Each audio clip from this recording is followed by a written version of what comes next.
The Alpha Sessions. Afternoon, guys. This is Alpha Sessions. I'm Gigi Harland, and today I have in the studio the amazing Lexi Berg. Welcome. Hello. How are you doing today? Very well, thank you. Thank you for having me. You're welcome. Thanks for coming out to see us. Thank you. You're going to play us some of your music, which I'm really, really excited for. But I just wanted to maybe start off just for our listeners, just to tell us how you ventured into songwriting and into music in general, because as I understand it, you're from fairly creative households. Yes. I think so. Yeah? I mean, I come from a household of academics, actually. So Okay. yeah, so a lot of brilliant minds. And my mother is an amazing pianist. Yeah. And on her side, there were a lot of artists and things. But in terms of music, I feel like I'm the first to explore it as a career for sure. Mm-hmm.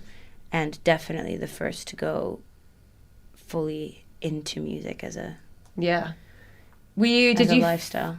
Yeah, for sure. Did you find that you were nurtured a lot in the sense that did you have a lot of encouragement, or was it fairly kind of your family were supportive of everything, or did you kind of have to fight for it a little bit? I think in the beginning, of course, they were supportive of it because I was small and they gave me lessons.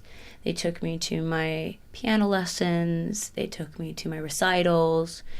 They found me my first vocal coach. Mm-hmm. And they could see how the lights in my eyes went on as soon as I was on stage. Yeah. But as a career, I think I've definitely had to push for it. Yeah. I still have to push for it. Yeah. And explain why it's so important. And they know how much it means to me, and they can see,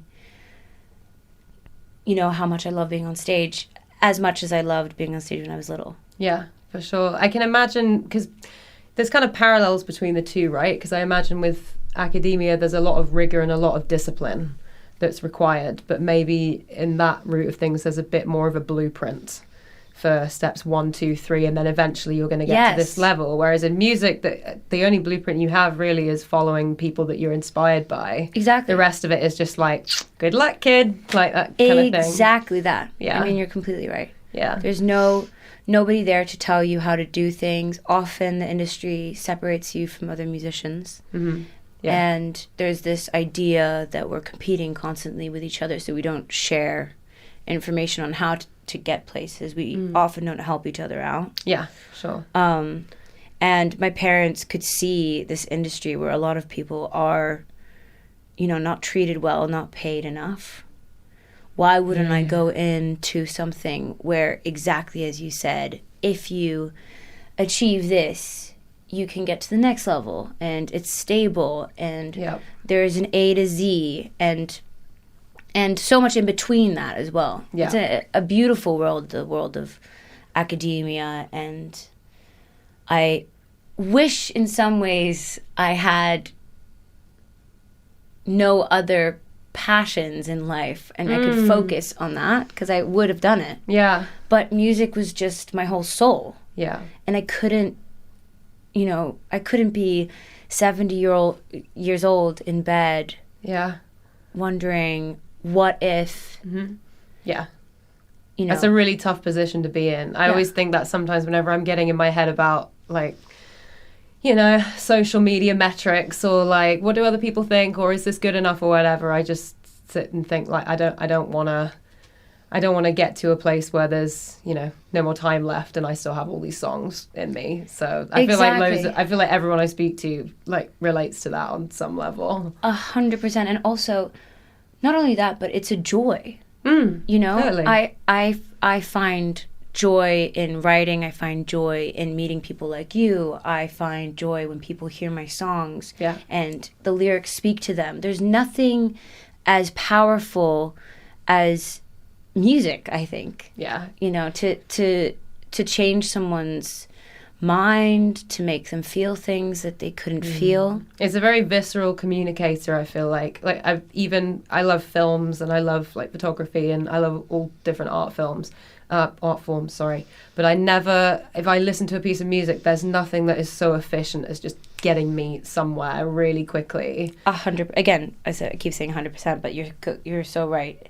Also, if you took away the music and the sound of a movie, yeah, totally. think how much less you would feel. I mean, yeah, I cry in adverts, not because the film is good, but because the piece of music written behind it is so fantastic. Soundtrack. Did that happen in lockdown? Wasn't there? Because, you know, there was a real, like, so many people had such a, I mean, we all had a difficult time in lockdown, but in terms of the creative industries, I know so many people that left the industry and are now, like, driving Uber or doing something else because they just couldn't sustain staying in the industry, and there was not a lot of funding given to people like in terms of government support and things. Like, there were not many people that qualified for the scheme that they had, and someone did a campaign which is pretty much exactly that. They had, like, Star Wars and something else, like, filmed iconic scenes of it, and then just extracted all the audio apart from people, like, breathing and speaking.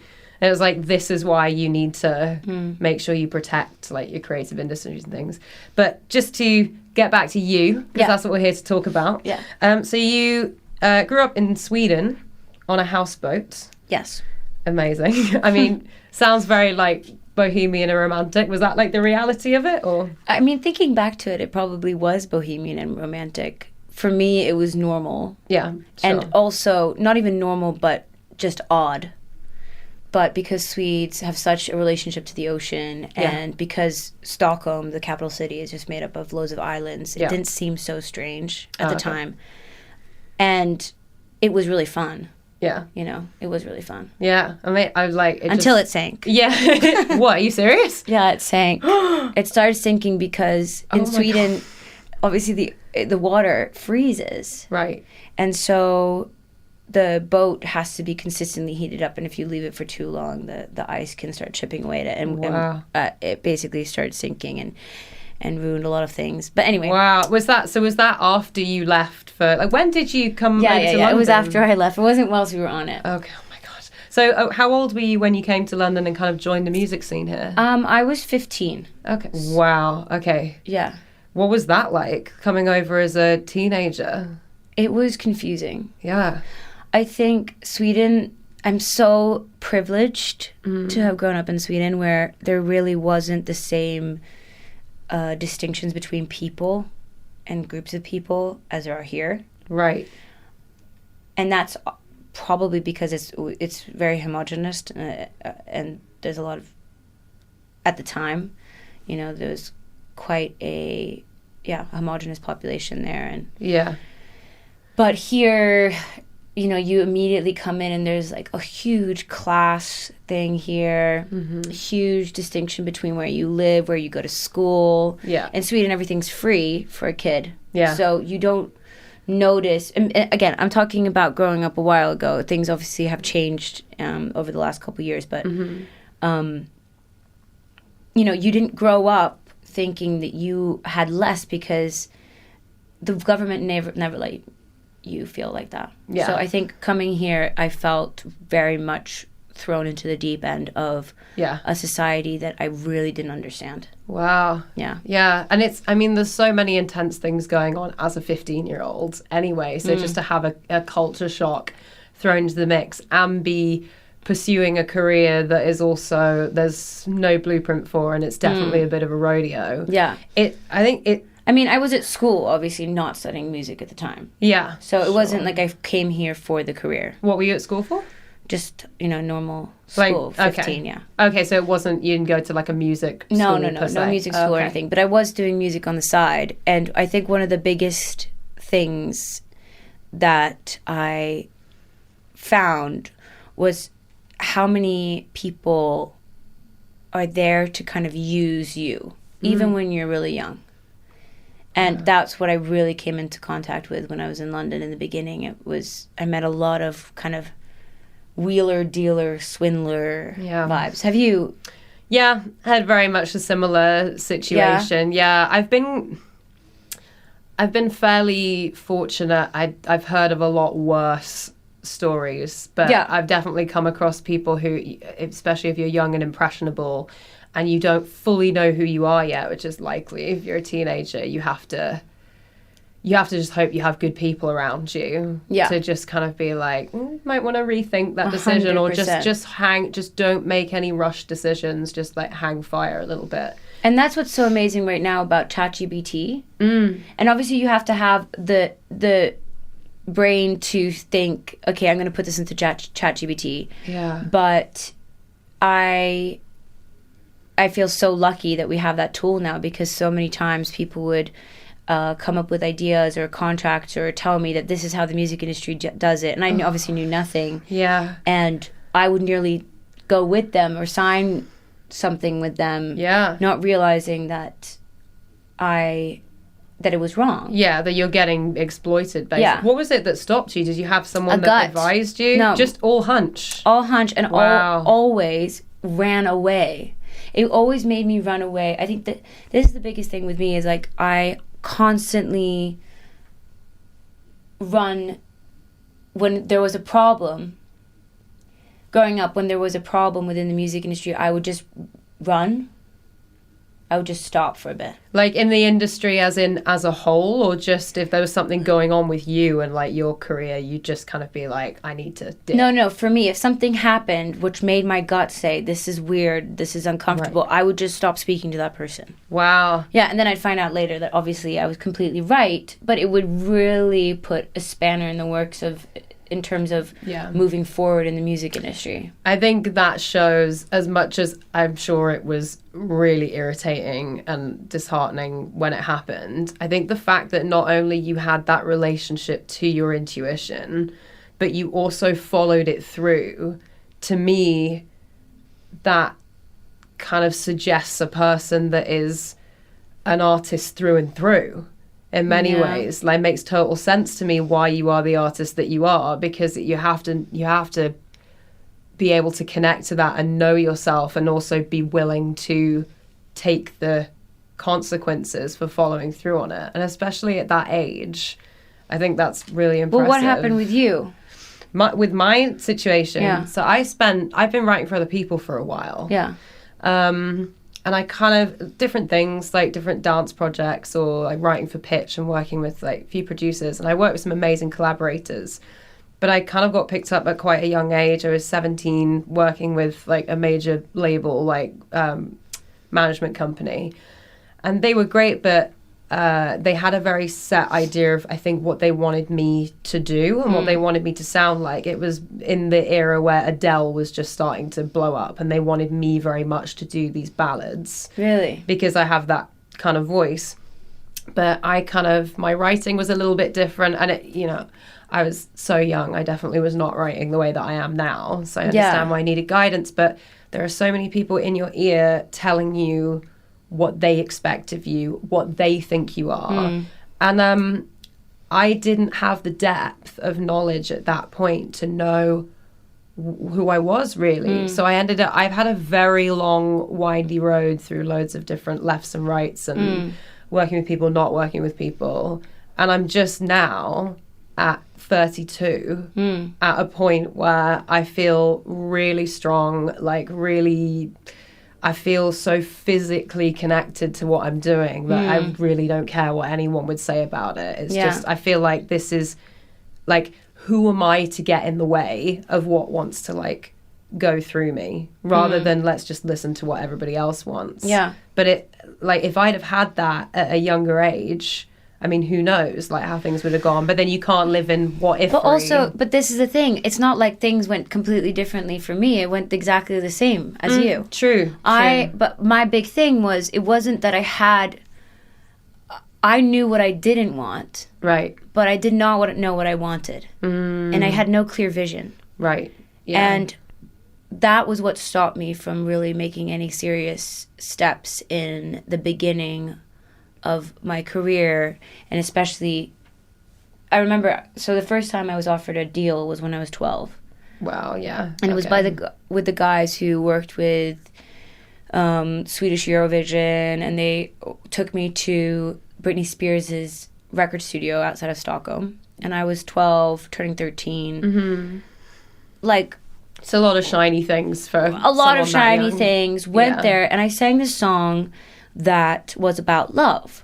And they wanted me to sing it. And I said, but I didn't write this song. Mm-hmm. And they said, well, that's what pop stars do. They sing other people's songs. And I said, well, I've never been in love, so how am I supposed to sing this song?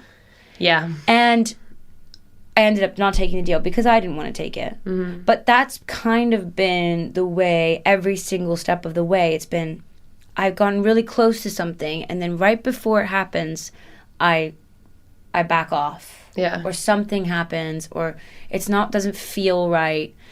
And so it's constantly a journey of trying to figure out what I really want and what I should be doing, like what the universe kind of wants me to be doing.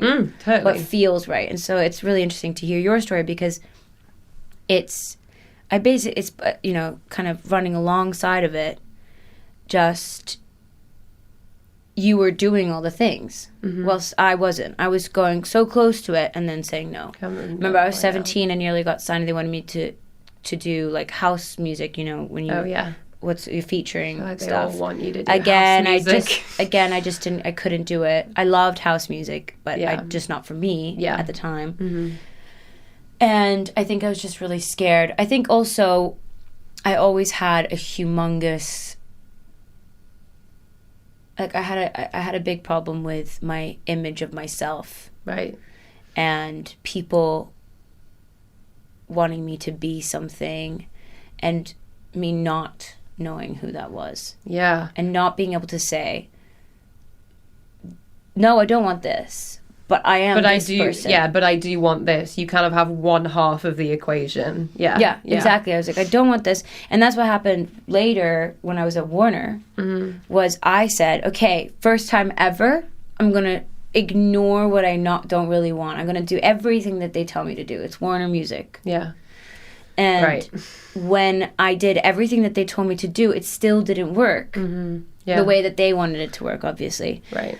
Because it wasn't coming from me, and it wasn't coming from a real understanding of what do I want, what connects my music to people, and what makes me unique. Yeah. Like, what makes my artist project unique. Yeah.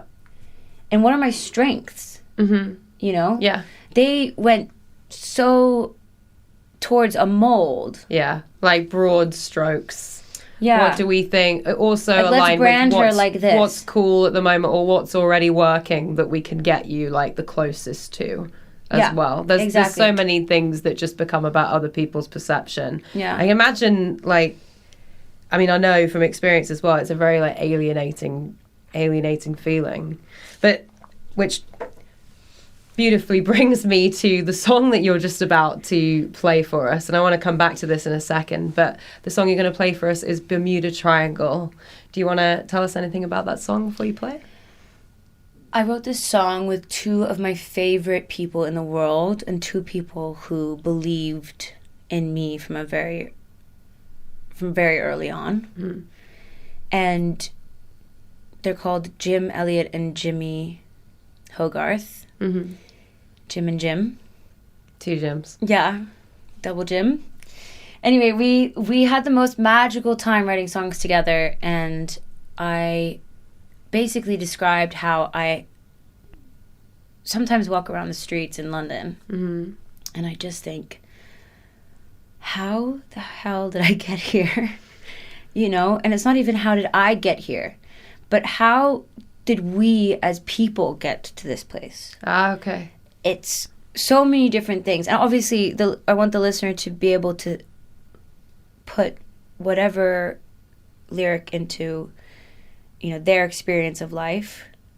And I want it to, but it's basically about feeling like an outsider. Feeling like you don't belong. Feeling like you have something that's different from other people that people don't understand. Okay. Amazing. And so describing this planet, Bermuda Triangle is this mysterious place where everything disappears. Yeah. Well, I'm describing walking around this planet and looking around and not understanding the language that people are using, not understanding the buildings that they're building, not feeling like it's... Feeling detached, it sounds like. Detached from kind of the environment and the people around you. Yeah. Yeah. It actually also was... I remember when I wrote it, I also felt really inspired by Rocket Man. Oh, okay. Have you seen the video? I have seen the film, yeah. The music video of the Syrian refugee. Oh, no. No. It's so amazing. So they did a competition for when they re-released all of his songs. Mm-hmm. And a Syrian refugee made a cartoon for Rocket Man about this refugee who walks through London, and he talks about all the words come alive in a different way. You see it through a completely different lens, yeah. Yeah. Oh, wow. And I always had that really struck a chord in me. Is it on YouTube? Can anyone just find it on YouTube? Yeah, anyone can find it anywhere. I'm going to have to check that out. I thought you were going to refer to the movie, but it was... No, it's just amazing. And I'm not comparing myself to a refugee, but but I think that especially in London, it's such a multicultural pot, a melting pot of all of these different people who have come to find something. Yeah. And I think a lot of places are like that. Yeah. And even if you're from, a small village in the middle of nowhere and you feel like you want to leave or you feel slightly different from other people, sometimes the world can seem alien to you. It can seem... I think there's so many different walks of life, so many different experiences that virtually everybody can relate to feeling like that on one level or another, whether it's like you can feel like an alien in your family of origin sometimes, or like whether it's the country that you go to, or like I don't know, if you're in a culture that is not friendly to like your way of living or whatever, it can feel that way. And I think also you and I as musicians, we often feel like aliens. Oh god, yeah.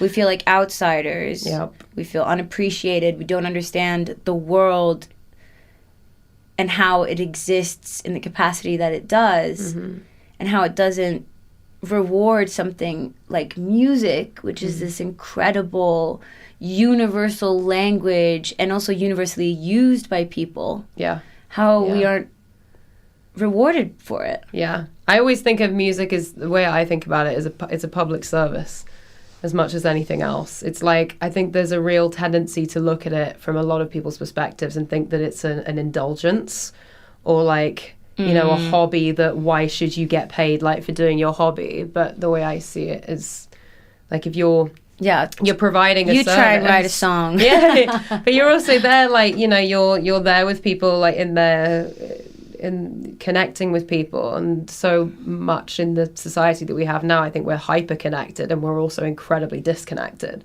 So if you can just reach across a space through a song and make somebody feel like they're not the only person thinking the way they do or feel the way they do, or you can play a show and have people in a room together sharing an experience, making friends and creating a community, public service to me. 100%. And I always say this: we could easily choose to just write a song, sing it to ourselves in our bedrooms, but instead we choose to go out there, to bypass this industry nonsense, to break through our own fears of being seen, because we want other people to hear that music, not because we want that 2 seconds of fame or whatever. It's because we want to connect with people. Yeah, it's the driver to why like most people make music in the first place, I think. We're just coming back to the Bermuda Triangle for a second. We're gonna hear that now. This is Lexi Berg with Bermuda Triangle.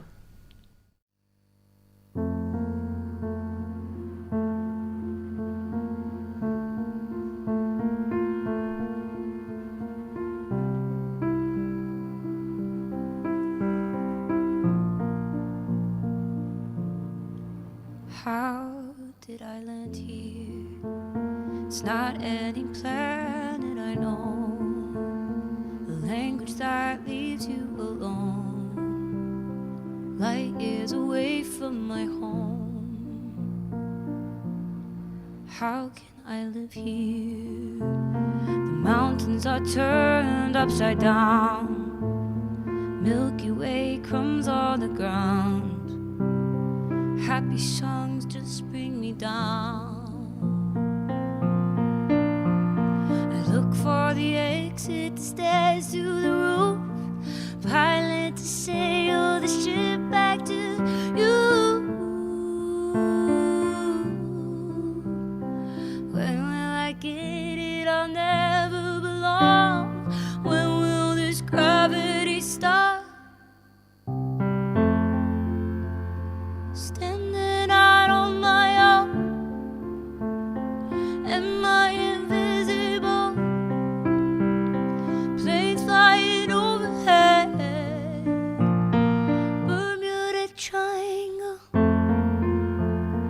Purple sky, silver leaves. Nightmares and wild dreams.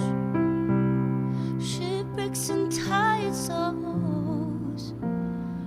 Bermuda Triangle. How long have I been here? The weeks have along with the years. Time is a construct of fear, and I'm still the alien here. I look for the exit, the stairs to the roof. Pilot to sail the ship back to you. Oh, when will I get it? I'll never belong. When will this gravity stop?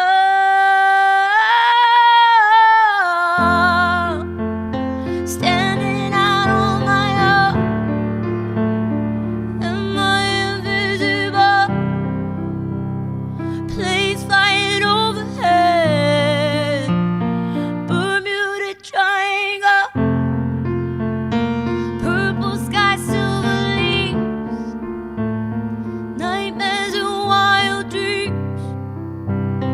Shipwrecks and tired souls. Am I here all alone?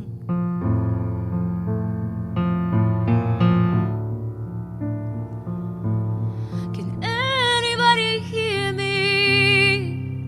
'Cause I'm lost.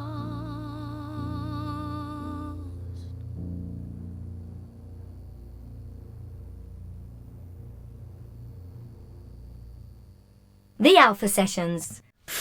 What a song. I love that track so Yeah. much. I've heard the recorded version that's out on Spotify, Yeah. and there's a lot of your music that does this for me anyway, just because there's emotion dripping from every note that you sing. Aww. But the lyrics in this really transported me somewhere, and I love that about it. It's the same with a lot of your music.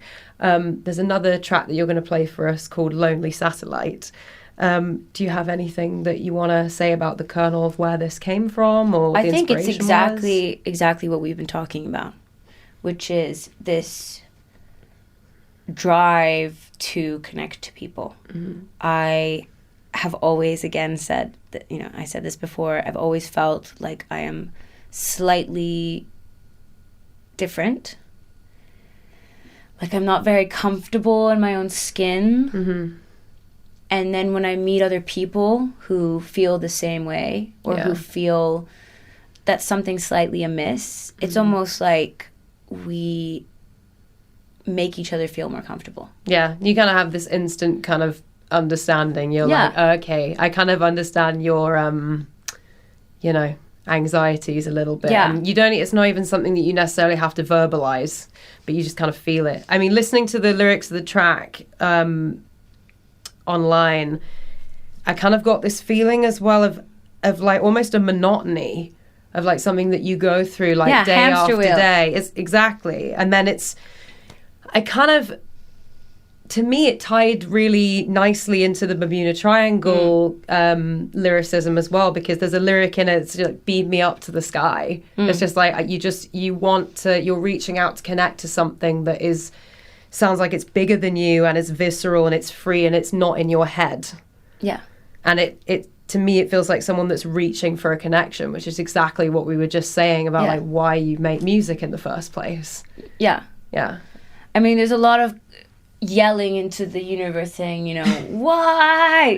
Why me? Why am I here all alone? Yeah. No. But I think like maybe everyone, whether you're creative or not, feels that way. It's 100%. And this is creatives that verbalize it more. This was actually inspired by someone who wasn't in the music industry, who and quite a few people, inspired by people, and everyone, I think most people, who wake up in the morning and they're going through the motions that society has given us.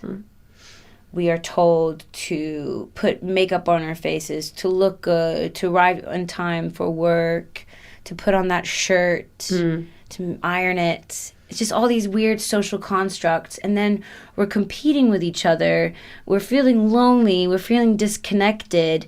And we're all doing this in unison in tiny little houses next to each other, like 1 meter away from someone who's doing the exact same thing. Yeah. And I just like had this visual of like everyone in the city getting up, doing the same thing, drinking our coffee, people screaming on the streets because they're not part of that society. Maybe they're, you know, especially on my street, there's a lot of screaming. Yeah, I have that too. Yeah. I have that too.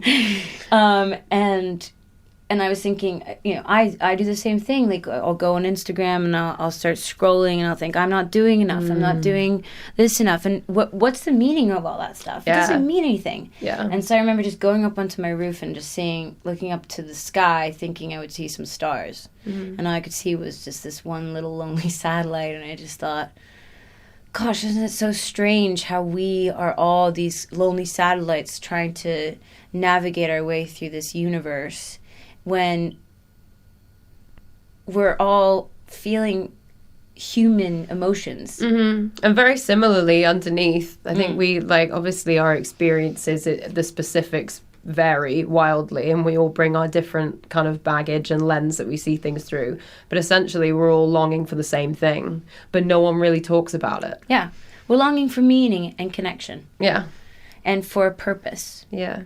And since that song's come out, I have received such amazing, real responses from it. You know, people messaging me saying that they've listened to this song through a hard time, or, you know, their mother had a stroke and it's been the way that they've gotten through it, or they're suffering with cancer and they have been using it as a form of connecting. Yeah. And from that, we've created a little group of lonely satellites online. Yeah. And people really support each other on the group.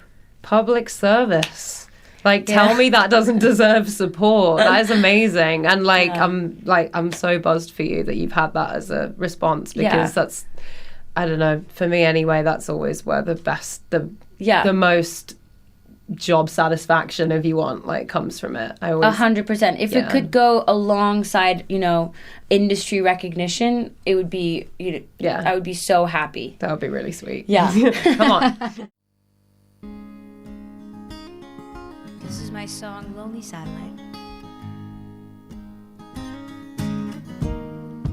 Running away from home like a lonely satellite. Don't know what way to go. Wanna sail through the night. Where are my friends? How do we start again? Pollution on my skin, holding the magic in.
suits and freshly shaved, painting on my face.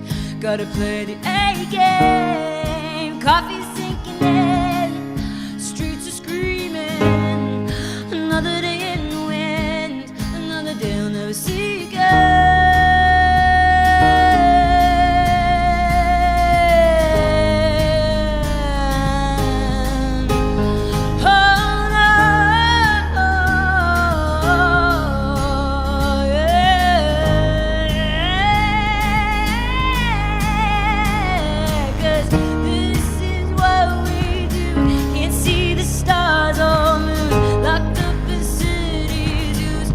Come and rescue me. I'm not alright.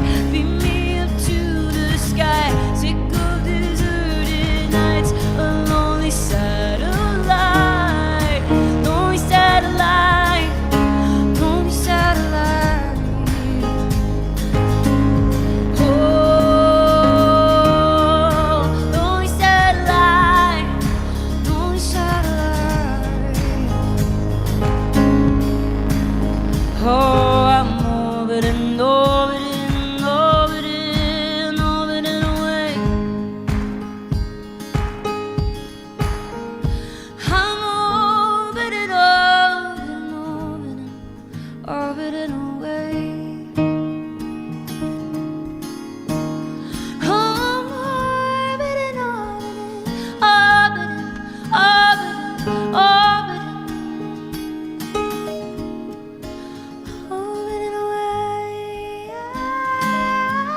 me up to the sky. Sick of deserted nights.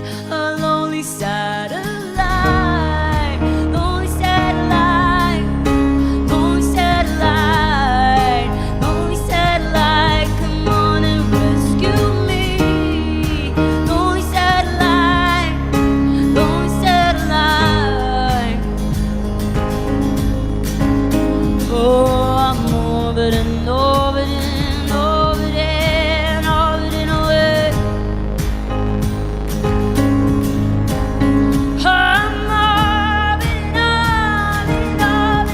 I'm orbiting, orbiting, orbiting, orbiting away. I'm orbiting, orbiting, orbiting,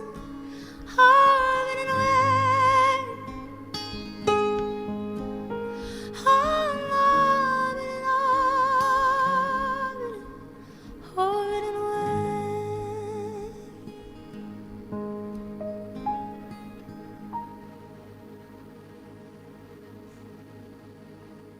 The Alpha Sessions. Our third track that you're going to play for us is called Fake Love, and I believe it's unreleased. Yes. Amazing. Is there anything that you want to say about it before we hear it? I wrote this song completely on my own. Okay. And I wrote this song, well, with a little inspiration from my sister. Mm-hmm. She came into my room, and I was in a very low place in my life. And again, I think a lot of people experience that, and we try and fill a void in our life with something. Yeah, of course. And sometimes that could be, you know, a bad relationship. It could be takeaway food. It could be movies. I was binge watching movies about love. Okay, yeah. And shows about love. I think I watched 4 shows, like full binging, 10 episodes at a time. Yeah. Shows about love. And I was also eating takeaway and drinking and doing other things that were bad. And and my sister came into the room and she said, "You have to write a song." I said, I can.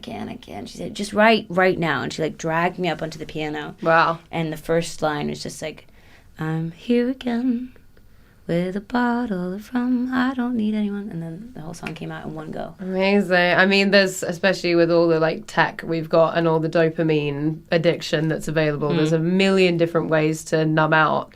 It sounds like It's interesting that you were watching all films about the same thing. It's kind of like, were you reaching out kind of as a vicarious connection to Well, no, romance, I've never been in love at that point. Ah, okay. And I basically was looking for love. Yeah, you want that experience of it. Yeah. Yeah, okay. And yeah, it came out in one go, and then this was a couple years ago, and then I basically kind of never, I picked it up once in a while, and then now it's really come back. Yeah. And now I'm going to release it at some point. I was going to say, do we have a release date for We it? don't have a release date, but definitely this year. But I'm Amazing. going to basically try and produce it myself. Amazing, yes. So it's going to take a second. I love it when I hear people say that. Yeah. I mean, this is your interview, not mine, but I just finished producing my EP. Did you? And honestly, Where after did you do having it? just at home, Really? literally in my bedroom. Yeah. I just got it as far as I could get it, and then if I got stuck, I just asked my boyfriend because he's amazing at producing. But honestly, after that experience, I'm never not doing that again, unless I decide for some reason that I don't want to. It's just given me so much more depth of knowledge about like who I am as an artist and what makes me feel things, and it's Yeah. not filtered through someone else's. So I'm so buzzed that you've had that. Well, all the records that I released since leaving Warner, When did you leave Warner?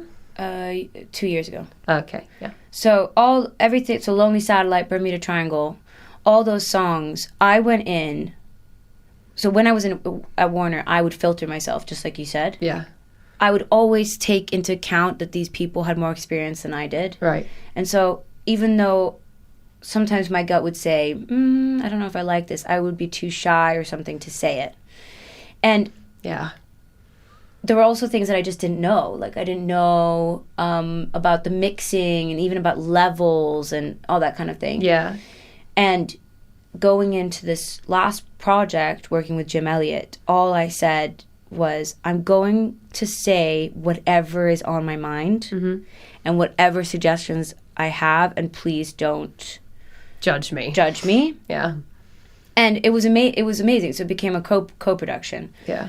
And because I'd learned so much since then, like about EQing and about drum beats and adding, it's production, if you take away the computer, is basically writing parts. Yeah, totally. And it's I found like it's language, so much of it. Like, did you ever have the thing where you tried to describe a sound in a color to a producer, and they were just like, "What are you on about?" I was talking about this with Alice earlier. Yeah. And I was just like, I used to say to producers, I want this guitar to sound more orange or more glowy, and they'd be like, and now I know what they mean as chorus. Like I want to put chorus on I it. see. Or like a bit more reverb. But I didn't know that at the time, so I didn't have it's like The tools. Yeah, it's like knowing how to speak without knowing how to write it down. Yeah. For somebody else. It's cool that you see in colors like that too, because I do as well. Yeah. But I would always kind of try and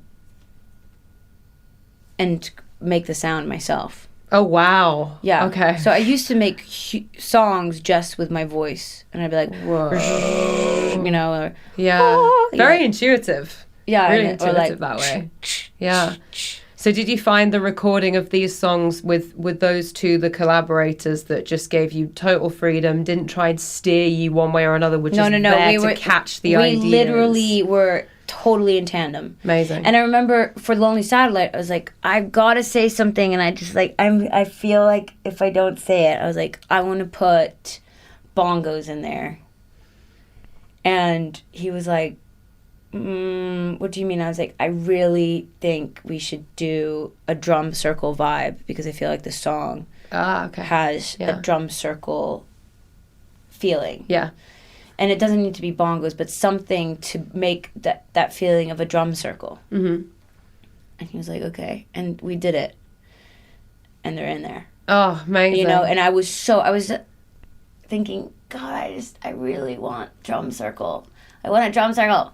But I was just so nervous to say it because that's random. But that's how you build the confidence in yourself. Yeah. Because I had a really similar situation with one of mine, and I could thankfully I was working with a producer at the time who was like, okay, like you might have had raised eyebrows, but he'll do it. Yeah. And he wouldn't, like, there wouldn't be any sort of like back and forth about it. And it's like learning to do anything. Like you build trust in yourself from like